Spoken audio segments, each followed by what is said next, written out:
All right, I pressed record. Today on ChattN Out, this is our guest, Malay Ah, well, I messed it up, man. Vyas. Vyas, damn it, Vyas, Vyas. There Malay you go. Vyas. You were close enough. I was close enough, and and with a name like Keenan, man, I like to be right with names, man, because everybody gets people call me Kenneth, call me Kim. I'm like, no, man, no. Oh crap! I forgot to do the intro. Let me start our show properly, real quick, man. I Sure. am not.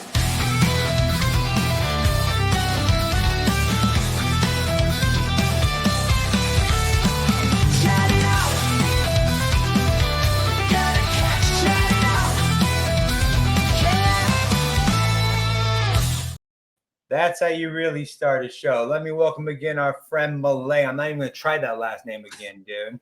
But it's It's good to meet you, man. Where Vyas. do you hail from, dude? I'm originally from India. Nice. But I mean, Yeah. where do you hail from now? In the you said Houston, right? Didn't Yes. Right Houston? now I'm I'm in so sorry. Yeah, Houston. we're two Texas guys, dude. Welcome to Yeah. Texas, Thank man. you. We're glad you got here as quick as you could, my man. Me And, too. well, no, I was born here, man. So I slid out in Texas, Brett, man. Oh wow. Uh, when you told me you do comedy in three different languages, obviously English and what's So, the dialect in India? two Indian languages: Hindi, which is the most popular language in India, and Gujarati, which is a regional language where I was born. So India's got 22 languages, maybe 23. I'm probably miscounting, but 22 different languages, and the states are split up based on language. And you often come across friends whose parents speak a completely different language. That way you get to, it's pretty casual to tell someone, hey, I speak three Indian languages. Not a problem at all. Most Indian kids grow up speaking at least three, so nothing exception on my side. It's just when you tell an American I'm trilingual, but Spanish is not one of those languages. Like, oh, what happened there? You should add that language in there, man. We're no, dude, and I was a chef before in my prior life before I retired, dude. And I mean, in Spanish, I spoke Spanglish terribly. And I at one point I was sitting there talking to a guy, and I got in like a Cheech and Chong, Cheech Marin voice. I was like, he does not understand. It's like if I tried to talk to you in an Indian accent, like he does not understand me better if I like. That's probably super offensive to this guy. Yeah, I can manage my way through ordering drinks at a Spanish place, speaking Spanish at a Mexican place, but that's about it. If somebody talks back to me, I'm stuck. I'm like, wow, no, All right. How can't long do, you been can't doing do. comedy in America, man? You just come here doing comedy, or you? No, I did a little bit of theater when I was in school. I did my engineering from India, but I was never interested in the studying part of it. So I always looked for, hey, the college has a annual gala coming up. Do you want to do something, or you want to host a show? And they're like, yeah, because you get out, and that's the only time in engineering colleges in India you don't have as many girls. So if you're trying to attract attention from the opposite sex, you need to be either very good looking or very good in studies. I was neither. So I said, okay, let me find out where do the girls hang out and how do I get there? So figures out, oh, the debate team. Wow, okay, let's My try that. brother from another mother. Yeah. I am not good in studies, and my joke is I was never that guy that a woman picked out at the end of the bar, so I'm taking that guy home tonight. I have to be funny. I have to impress them. I have to be like, hey, how's it going? Like and I tell I tell my sons who are 17 right now. I'm like, you will and they're about to exit high school, and I'm like, you will never be in another place in your life with as many beautiful women your age all around you. There you go. Respect this time and enjoy your last couple of years of high school.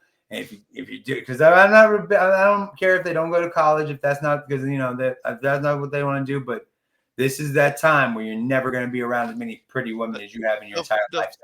the funny part is, even after doing all that, I wasn't impressive enough. So yeah, it didn't work out. But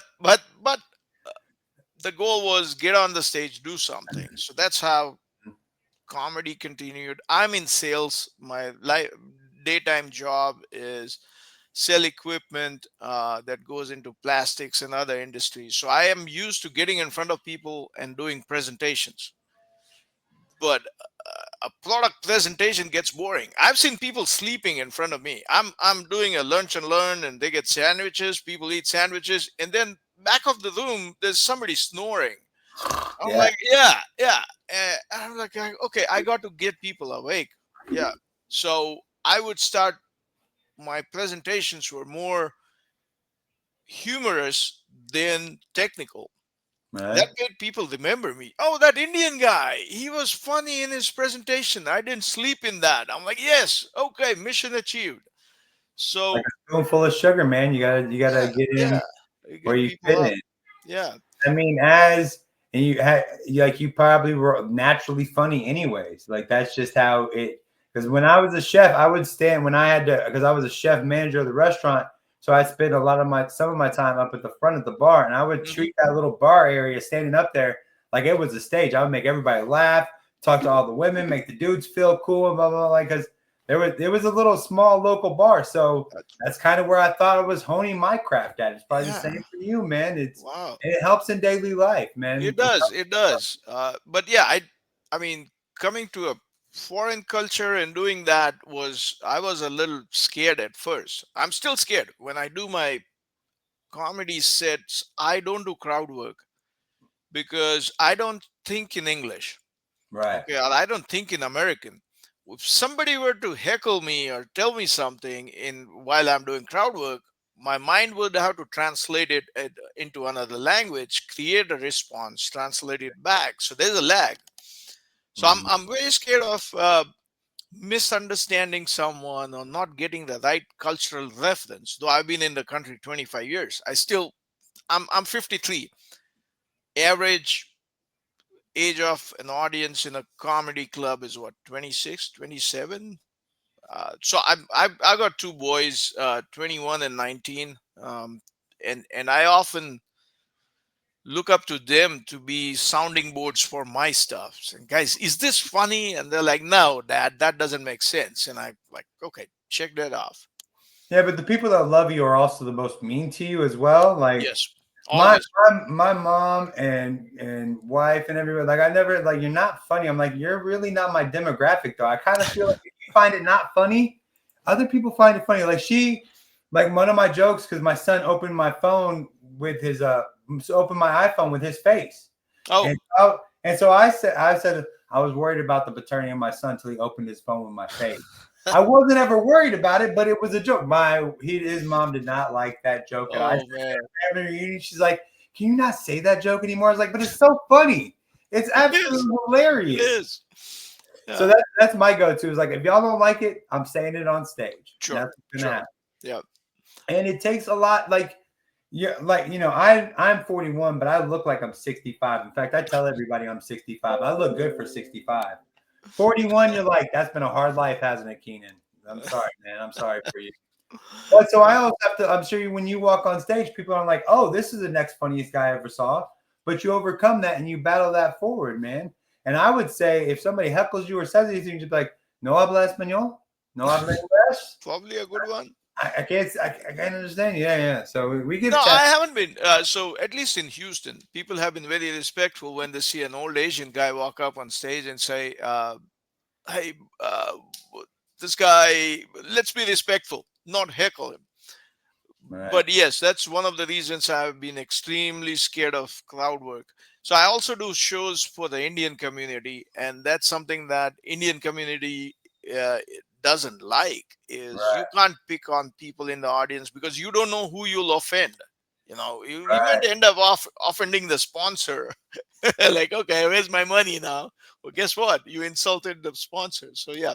Dude, I was setting up another interview today, and I was talking to the guy, setting it all up, and he said something. I made a gay joke. I'm like, well, because I'm talking about the time zone, and I Hmm. said, are you in front or behind me? And I said, I'd rather you be behind, and said, LOL.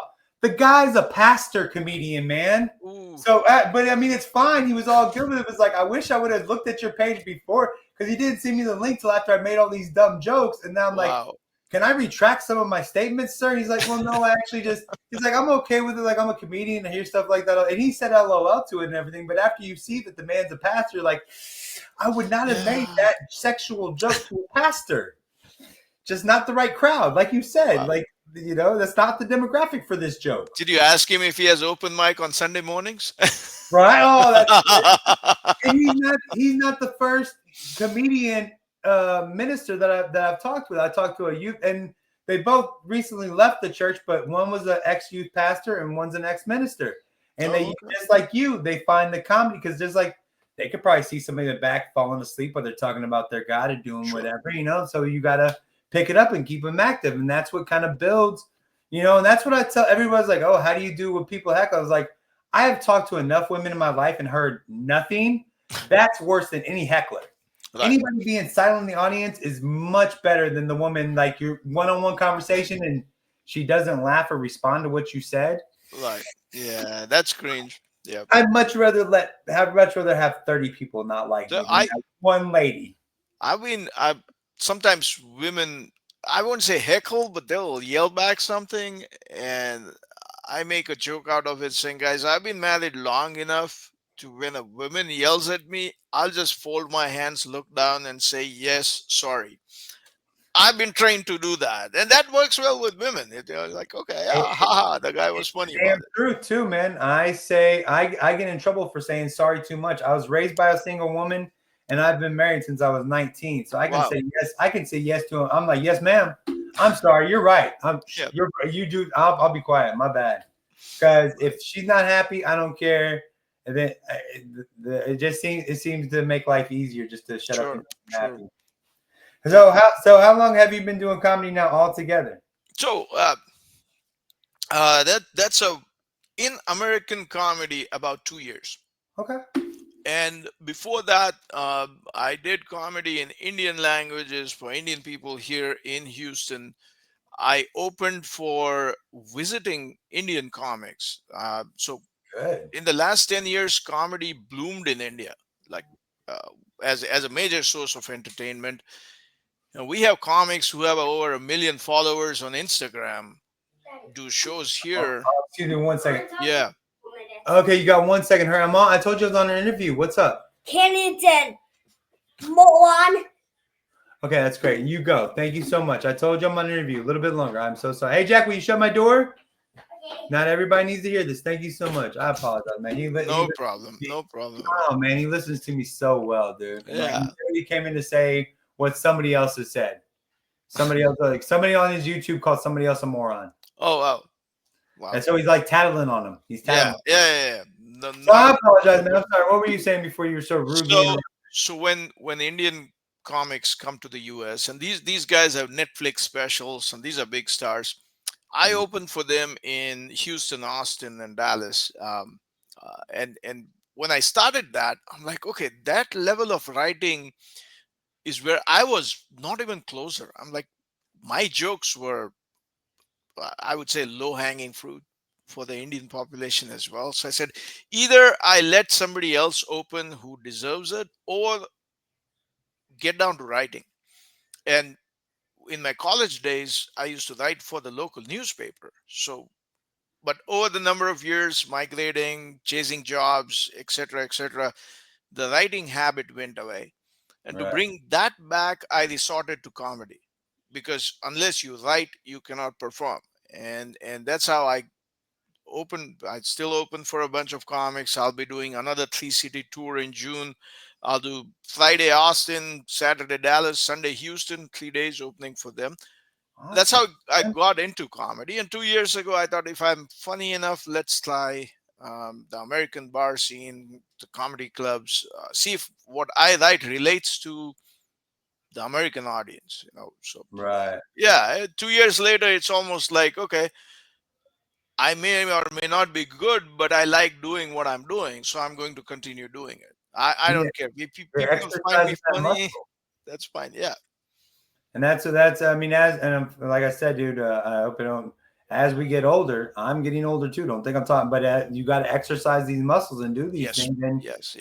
I got married young and had baby young and got, all these things young, and you get it done young. And then you think, oh wait, there's still something I want to do. There's still something I could be doing, and it's very cool.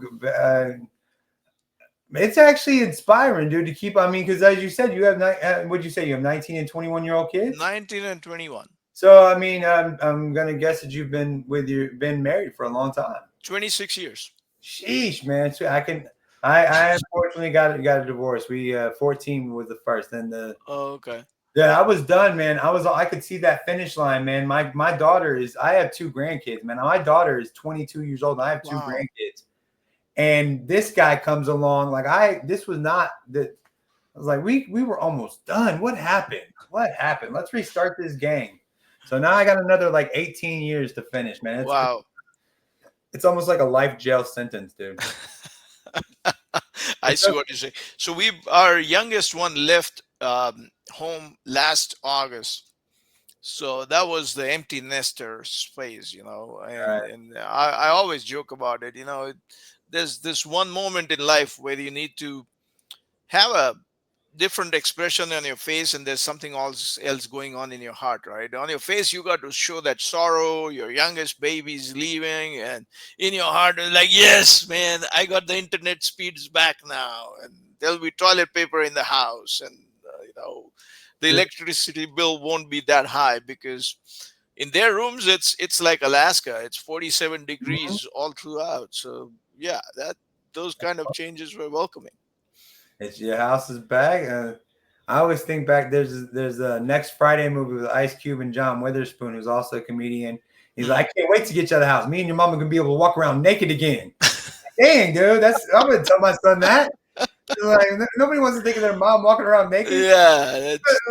No, I don't want to think about dad either. Like, sheesh, man. One of my most harrowing experiences as a child, my dad walking into my like I'm sick, and he walks in my bathroom buck naked. I'm like, you couldn't put on some boxers?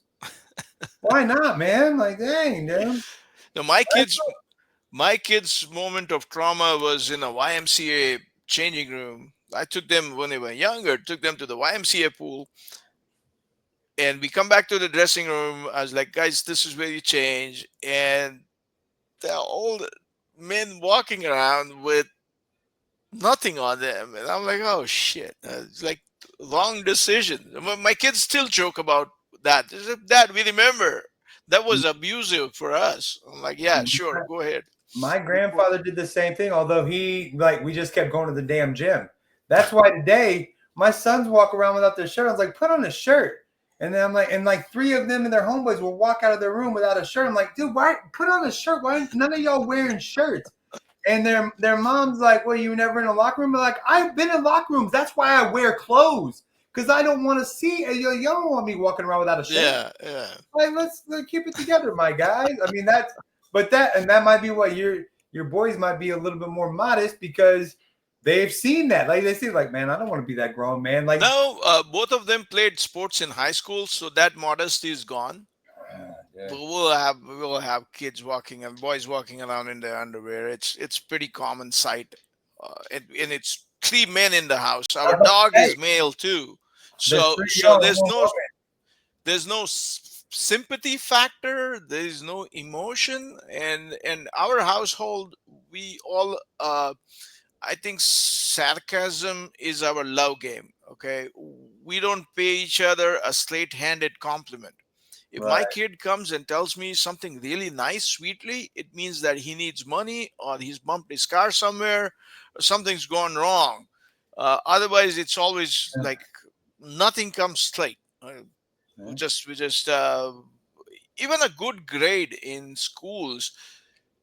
If I would look at the report card and see straight A's, I'm like, who are you copying this from? It never came to me that I should be nice to my kids. And I think that's what brought me closer. As they grow older, they come back and tell me about their college experiences, and the proud moment when my son told me that he has a white girlfriend. I'm like, yes, I conquered America, right? Like, that is, the ultimate satisfaction for a brown parent. So that is a great, Joe. I hope that is hilarious. I won America. My son married a white woman. I'm sorry. Yep. That is a very good joke. I am so sorry, my man. That's an Indian comeback. Even if you talk native Indian or Asian Indian, that's an Indian comeback. We conquered white people.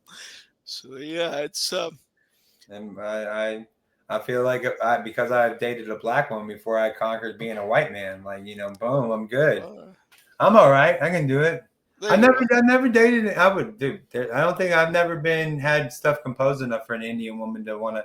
I worked for an Indian man. And he was a tough SOB. His family. Yes. I had to cater his sister's wedding. It was the most. He came to me. He's like, "What? You should learn how to cook Indian food." I was like, "I know I can cook Indian food. I can follow any recipe you got. But guess what? It's gonna taste like an old white dude cooked you some Indian food, bro. It's not gonna be like your mom made it. I promise you, because it's inherent. There's something in it. Like, I can cook any dish you got. You got a recipe, I got you. But it's inherent in Indian people and Indian woman that's gonna like just make you beautiful food. And you say like, oh, you can't, dude, give me a recipe, I'll cook it, but you're not gonna be happy with it. Yeah, you're not used to adding 27 spices to your curry even before adding vegetables or meat to it. I made some enchiladas one night, and I hear from the front room, "Who made these white enchiladas?" Like, it's white dude in the kitchen, dude. What were you expecting, dude? Some Tex-Mex enchiladas all day. I'm so sorry, man. Right. I mean, literally, it was like chili con queso and like some queso on top. That's what it was. Mm-hmm. That was the cheese enchiladas with onions. I mean, straight. I mean, it was like so. Now that I think about it, like, you could not have gotten whiter, Keenan. Like, dang, man. Dude, that is so cool that to hear you've opened for comedians and do Dallas, Houston. If you ever come to Dallas, let me know, man. I live in the Denton area. I'd love to check you out, man. I will be there. When's the third weekend? Father's Day weekend. I might be in Dallas. Okay, man. I'll let you know. Yeah. We're going to the Fan Expo. Me and my daughter, we're going to meet Rob Schneider. Okay. Yeah. He's doing a comedy show at the Granada that night, but it's another $100. But I think I really want to meet him. I want to, because he's one of my favorite movie. Is awesome. Not a whole lot of people have seen. Right. I mean, I saw Rob Schneider first time in what was that movie? It'll come to me in a bit. But it was a movie dubbed in Indian. Really? Yeah, in India. And I'm like, okay, this guy's funny. That was I think it was 25 years ago. He was must be one of the Pet Detective movies. One of those movies that was right. Because we used to get. I was in small town India. I grew up in a small town in India. So the movies, the Hollywood movies that would come over would be dubbed in the local language. And so I've heard Superman talk in Gujarati, okay, or in Hindi. And for example, Superman 1 came out in the US 1977, 1978. Yeah. It came to India 6 years later in 1983. So it was like, okay, the whole world has seen that Superman 2's out too, but we're still seeing Superman 1. Right. So yeah, I've seen what's the dinosaur movie? Jurassic Park. Jurassic Park. I've seen dubbed in Indian language as well. So yeah, it was pretty common. You would have local actors dub those movies in Indian languages so that the outreach is much higher. It can go into small towns. What's really cool is that in America we hear like a lot of the actors know their voice actors in other parts of the world. So they'll be like really good friends with the person that always does their voice in another country, just because they have. I mean, they got to get to know each other. You got to kind of know who they are. So that is a pretty cool thing, man. I've actually through my YouTube, because I do YouTube lives where I get to speak to a lot of different people. Sure. And I used to have a subscriber. His name was like Bollywood something. But he got me onto this movie, and like the first part of the movie, I understand there's age differences and stuff, and sometimes you marry a younger woman in India. But in this movie, the girl was like 10 years old, and this like 20-year-old man was in her window like making eyes at her, and I was like, Bobby, what have you got me into, my dude? I'm not ready for this. Why would this be my first introduction? Why would this be my first introduction into your Indian movie? Why would you like recommend this for? I think he did it just to troll me or mess with me. Like, he was like. And I'm talking like a 20-something-year-old guy, like in the girl, and she was like, but I guess it was just how the how the culture is over there, whatever it is. But I was just like, I'm not ready for this, Bali. What are you doing to me, my man? No, whatever the culture is, that's still not still not acceptable. No. He was like hanging out. I was like, dude, what is this? He looked like he was fighting an Arabian Nights kind of thing. Wow. Okay. I was like, what's going on here, man? I'm not for sure. I think we're crossing cultures. I don't know, but No, I haven't seen that one. No. Okay. I found it in a library, man. I found it because when I first started YouTube, I would go to my public library because they're the only place that still have DVDs. So I would grab like the first 5 DVDs and I'd watch them just to like. And I like watching old movies. I like immersing myself in something that I might find something that's good and share with the rest of the people. So I pulled, and the first thing it was one of the A movies, like maybe the first 5 movies, like the first 10 movies that I got. And so when I got it, I was like, oh, hey, Bali, I got this movie. And he's like, yeah, it's a great movie. Watch it right now. And I turned, I was like, Bali, what are you doing to me, my man?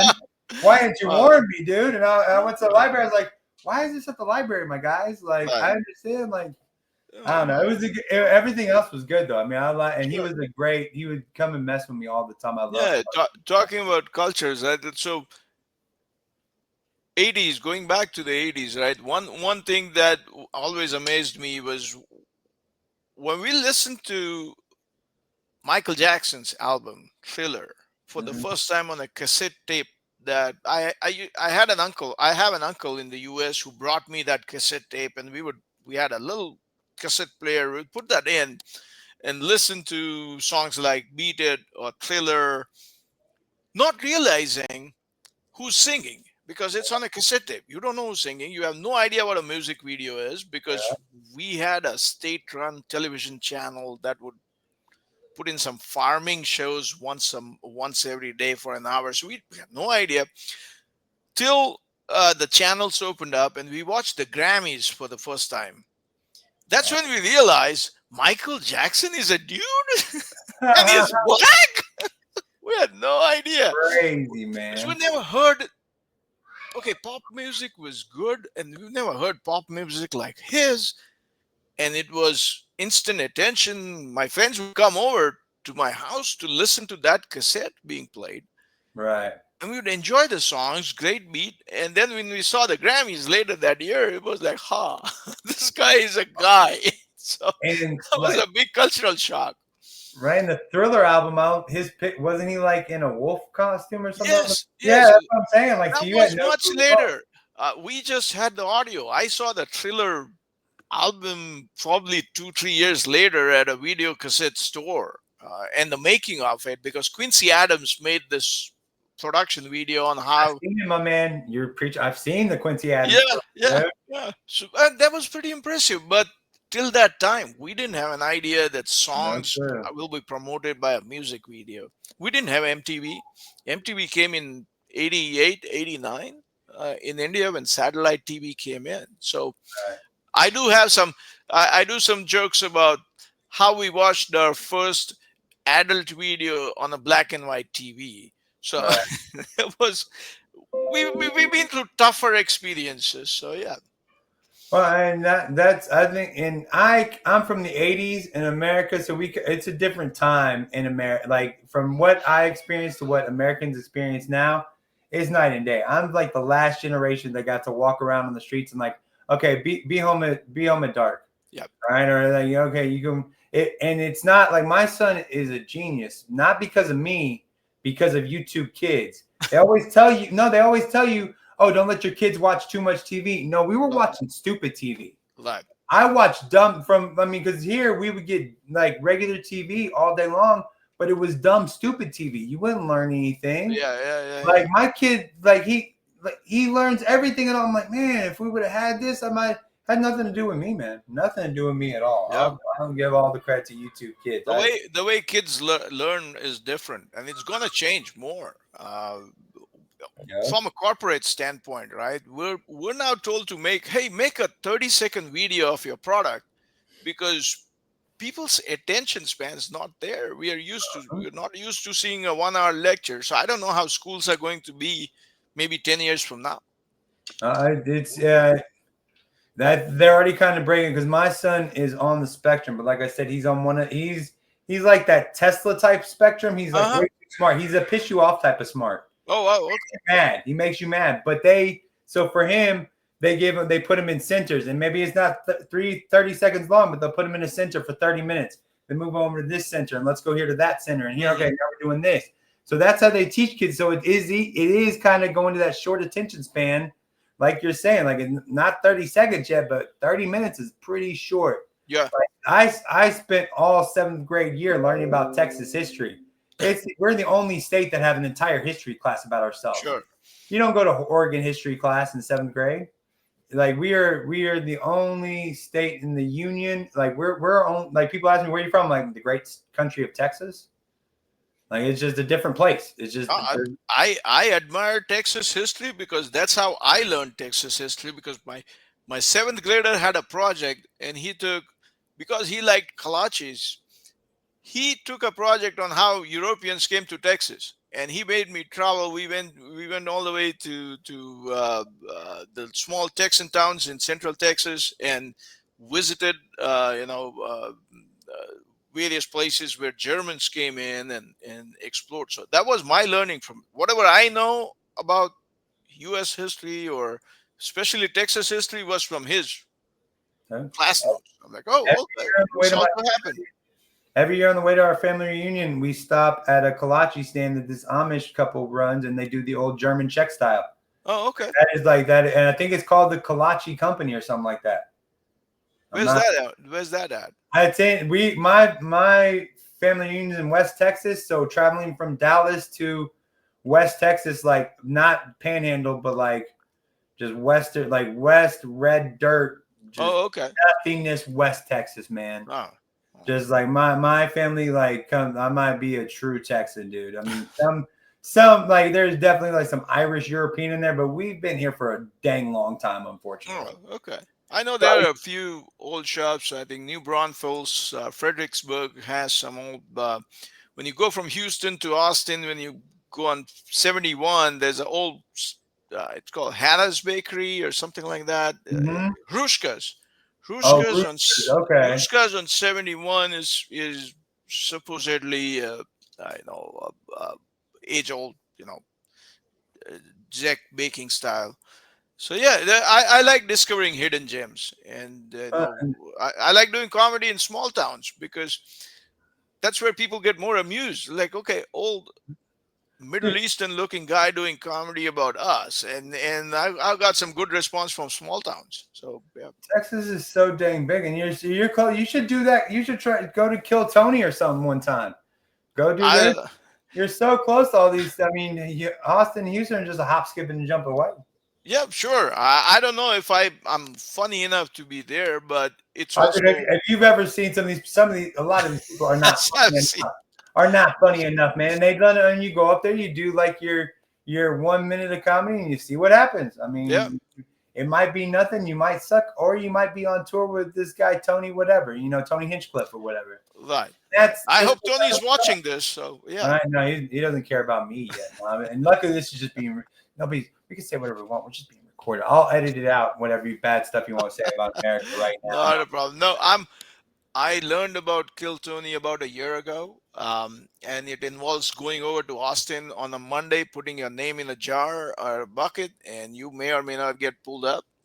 Monday is the most important day for me as a sales guy because I have customers to prospect. So I'll pick a Monday when I'm in the fall, probably take a day off and go to Austin. So yeah, Austin's got a great comedy scene. I just haven't performed in. Well, I did perform a couple of clubs, but I'm not a regular feature at Austin. Well, I mean, with Texas is so dang big. You if you're willing to go to smaller towns and you can make a whole career just doing Texas. Yep. There's so many small towns where people are like, if you don't mind sitting, 10 to 20 people on a Friday night in a small Texas town is a big crowd for them. Like it might be, and that might be. It's a good idea. I might steal that from you, dude. Just letting you know. That might be what I do. Call me over. I'll come with you. That might be what I do. That's a good idea. I might just go small Texas town. Just go from bar to bar and like, hey, I do comedy. There you go. Start with every town that has a Buc-ee's outside. All right. Well, that's almost. Is that every town in Texas? I think. Luling. But like you said, with Texas history is the reason why my first trip out of the country to Quebec, Canada, was because Texas was ran by the French people for one moment in time, and I was taught Texas history by the French teacher. Oh, She's okay. like, hey, if y'all want to go with our French class, we're going this year to Quebec. And I was like, hell yeah, I want to go to Quebec. Yeah. I was like the worst student on this field trip. Like everybody else is like in French 1A or something, and I'm like Texas history 7th grader. Like I shouldn't have been there at all. Like I don't know French. I don't care. I'm just glad to be in another country, my man. You know what I'm saying? Yeah. Well, man, I'd love to talk to you again, man. Maybe Sure. maybe I'll get your name right the next time, dude. Oh, not a problem. So I We do are all comedy. too, by the way. Right. I do about my last name, right? I don't blame anybody. It's a difficult one, but I have a little reel that I recorded. I did 4 mics in one night, or 4 shows. I don't remember Nice. now. 4 mics, and I have the recording of each of the hosts introducing me, and there were 4 different pronunciations of my last name. So I was happy. I said, okay, I got variety in my name. Okay, if you're named John Smith, nobody's gonna mess it up. But That's with my name, I always look forward to the variations. So yes. People are surprised to meet an old white guy with a name like Keenan. They're like, dude, what? Like that. And that's when my ex-wife, all their friends, and this is the messed up part. All her friends be like, you married a guy named Keenan? I'm like, well, now we know you're racist. No, she was racist. And I didn't know it. I didn't know she was racist. They were surprised that she would get with a black man. I was like, Wow. now, so it's I'm very glad that we are divorced. Very glad. Oh. But no, man, it was great. And I would love, if you ever get those reels posted, because I would love to see, let me know about your comment. I'd love to interview you again about it, man. Sure, not a problem. This And is an absolute pleasure, dude. I'm happy to talk to. I don't get a chance to talk to cool Texans I talk to other people from other states that don't respect Texas the way they should. Well, here's another feather in the cap for you. Feather. Yeah, feather, not the dotted Indian. I'm the dotted Indian, but the feathered Indian. I was totally thinking that, but I cannot say that. I was because there's a Jay-Z rap song. I mean dot not feather, and I was like, that's so. Every time that's said, I think that, but of course now that's not okay for me to say. I know a female comic in Oklahoma who was here. It was in Houston 6 months ago, and she came over and introduced herself and said, hey, I'm Indian with a feather and you're Indian with a dot. I'm like, okay, yeah, good. She said, I want to invite you to our tribe or outside Tulsa, Oklahoma. They do a little comedy show. And I'm like, yeah, call the other Indian. Yeah. But the compliment was, now welcome to the stage, the other Indian. No, I'm sorry. The other Indian, yeah. Yeah, so the compliment was, this is the first comedy podcast that I've been on. So that makes it a unique day for you, Keenan. And it's and this is what I'm trying to do with this is I'd like to interview comedians on their way up. I could land on somebody's next favorite comedian. If you become big, I broke you, dude. Sure. I broke your virginity. I'm so sorry. There you go. 10% of all my earnings. Here you go. It's on video. That's just, I know that's the regular like white person charge, dude, but I will not do that to you, my man. If you become a success, I just get those views. I'll be like, man, I did this, my guys. I did this. I was on Keenan's podcast first. We are all Bob's product. That's the name of the show. This is ChattN OUT. Man, this was an absolute. You were absolutely you and I try to let people know when I absolutely laugh, and that joke that you made, man, made me like I laughed out loud. That was not a fake laugh. That was not me playing it up. That was a good joke, my man. And that's what this is all about. I'm somewhat I try to be. I've done a couple of improvs, man, but it's doing YouTube is the way to go for me. It's just so easy and so easy. And also, I did want to ask you before we got. Have you ever tried any online comedy? In COVID times, yes. I've done some shows when COVID was on. You couldn't do much about it. So yes, I have. And I'm used to doing comedy without anybody in front of me because that's what COVID was, right? Like you should have said because I suck. That's why I was laughing. Like he's gonna say he sucks. When you suck, I suck. When you know you suck, it's good to do online comedy. That's another good joke, man. Because you don't care about the audience, right? Okay, I can shut my computer off and disappear. I do this thing it's called Plausible. It's like this new it's like Zoom only for comedians, like an online comedy show type thing. I've gotten off of it for a couple months because 2025 has sucked for me. I just haven't felt right all 2025. But I'm getting back on it, And I do comedy shows, and I invite the people that I interview on these shows. Sure. And so probably about 2 months or so, I'll have a comedy show. I'd love to invite you. I invite the comedians that ChattN OUT. But I like them to actually, like, the people, because the fans, I would like to say later, like once I post, be like, hey, check us out in about a month or so. You'll be able to see them live on the Plaza, if you'd be open to that. Yeah, sure, not a problem. Awesome. Well, I'll keep you in the file. And dude, I'll be honest with you, man. Because I've contacted so many people in the last day, I was like, oh crap, what was that guy's name? How do I find him on Facebook? Oh man. And then I was like, oh, I found him. I did it. Boom. Yes. Because I was getting everything ready. I was like, I'm gonna wait for him to message me. I know he'll message me if I'm too late. Sure. It was a pleasure to meet you, man. Same here, sir. Same here. And we were gonna do this again. Let me turn this off real quick, and then I'll